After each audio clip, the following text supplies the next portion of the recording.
Perkenalkan, nama saya Elfrida Ganur. Pada kesempatan ini saya akan menjelaskan materi tentang bakteri dan virus pada tumbuhan. Nah, di sini saya menggunakan media PowerPoint dan juga gambar-gambar. Alatnya yaitu laptop. Di sini ada beberapa jenis virus. Yang pertama yaitu virus tobacco mosaic virus. Nah, seperti yang terlihat pada gambar, contoh gambar virusnya ada di sini. Jadi apa itu penyakit mosaik? Penyakit mosaik itu adalah penyakit yang menyerang tanaman tembakau. Nah, apa yang menyebabkan tanaman tembakau menyerang virus? Nah, ada gejalanya, yaitu gejalanya yang ditimbulkan adalah bercak-bercak kuning pada daun yang menyebar seperti mosaik. Nah, yang kedua, jenis virus yang kedua adalah virus tungro atau virus yang menyerang tanaman padi. Nah, di sini penyebabnya yang ditularkan oleh penyakit virus tungro ini adalah wereng hijau. Wereng hijau ini merupakan faktor utama virus penyebab penyakit tungro. Di antara spesies wereng hijau dan wereng loreng terdapat perbedaan efisiensi menularkan virus. Nah, ada juga di sini kepadatan populasi wereng hijau atau berfluktuasi, kebanyakan hanya meningkat pada saat tanaman muda atau sampai pertengahan pertumbuhan tanaman. Nah, pada pola tanaman padi-padi, tetapi pada pola tanaman padi-padi bera atau palawija, kepadatan populasi umumnya tidak meningkatkan sama sekali. Nah, di sini itu penyakit yang kedua atau penyakit tungro yang menyerang pada tanaman padi. Nah, itu gejala-gejalanya yang tadi wereng hijau atau wereng loreng. Yang ketiga, yang berikutnya virus mosaik tembakau atau tobacco mosaic virus pada tanaman tomat. Nah, ini seperti pada gambar di sini. Ini setelah diserang penyakit virus mosaik. Nah, tomat ini adalah tanaman yang rentan terkena penyakit,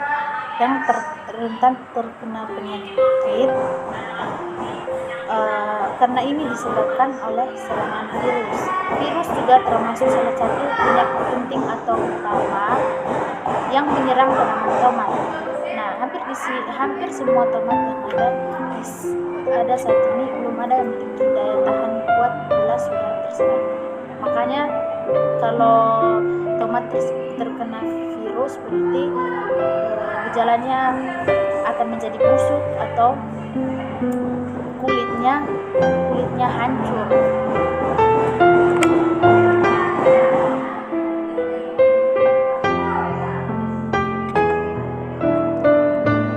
Nah, ada juga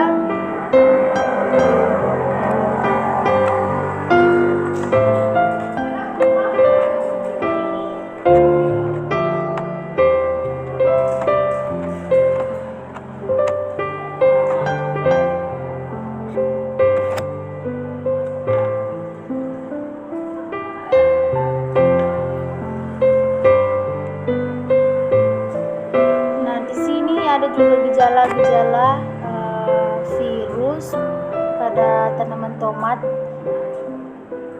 yaitu yang pertama itu tomat double strike virus. Itu ada pada gambarnya ini, pada buahnya hancur atau hitam-hitam. Dan yang kedua itu tomato busisten. Ini seperti pada gambar di sini, ada kena virus pada daunnya. Dan yang ketiga ini gejala soil straining akibat CCV. Ini pada gambarnya daunnya seperti ini.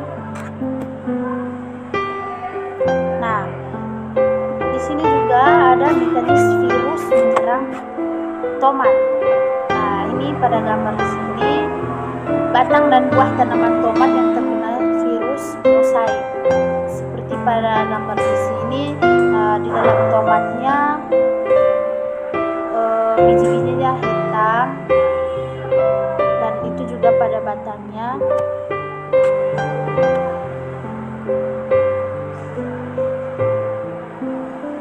Mekanisme virus menyerang tomat. Virus ini akan menjadi benda mati, bisa berada di luar jaringan hidup. Namun virus bisa begitu stabil berada di luar inangnya, sehingga dia dengan mudah dapat bertahan di sana. Nah, kalau virus mencapai permukaan jaringan tumbuhan atau yang disebut dengan kontaminasi, maka partikel virus kemudian masuk ke dalam tumbuhan melalui luka dan cendawan flagel atau cambuk getah, seperti bakteri atau bergerak seperti nematoda. Sekali virus masuk ke dalam jaringan inangnya, maka akan mengakibatkan perubahan fungsi. Perubahan fungsi tersebut tidak lain disebabkan oleh terhambatnya sintesis protein dan RNA tanaman inang untuk menjadi nukleotides, asam amino dan ribosom bebas yang dialihkan untuk menjadi sintesa komponen pembentuk virus baru. Nah, akibatnya secara biologis maupun fisiologis tanaman akan menyebabkan perkembangan tidak secara penuh. Di sini ada juga gejala serangannya. Ini ada pada gambar di sini, seperti yang pada gambar di sini, ditandai dengan warna belang pencampuran lebih dari satu warna, lebih daripada satu, tidak merata karena di beberapa bagian tercampur warna pucat atau kekuning-kuningan menyebar seperti percikan. Yang kedua, nekrosis. Nekrosis itu yaitu jaringan yang bisa terjadi pada urat daun, pada batang berupa garis-garis coklat, atau berupa bercak pada daun dan buah, serta kematian pada titik tumbuh. Dan yang ketiga, kerdil. Kerdil pada tomat ini ditandai dengan pertumbuhan yang terhambat. Nah, ukurannya lebih kecil baik pada morfologi tanaman, daun, cabang ataupun buahnya. Yang keempat, malformasi. Malformasi ini di sini yaitu terjadi perubahan bentuk atau menjadi tidak sempurna atau tidak normal, seperti terjadi pada daun atau buah. Yang berikutnya, klorosis. Klorosis di sini berupa warnanya pucat, baik pucat yang menyeluruh ataupun hanya berupa bercak saja, sehingga clearing yaitu warna pucat pada urat daun, sehingga urat daun kelihatan transparan mengkilat di antara warna daun yang hijau. Nah, di sini ada juga rugose, seperti pada gambarnya di sini. Di sini rugose permukaan daun tidak rata atau disebabkan karena pertumbuhan urat daun tidak sebanding dengan pertumbuhan helaian daunnya, sehingga daun ini akan terlihat tidak rata dengan permukaan yang berbonjol, yang benjol-benjol. Sekian dan terima kasih. Itu saja materi yang saya jelaskan.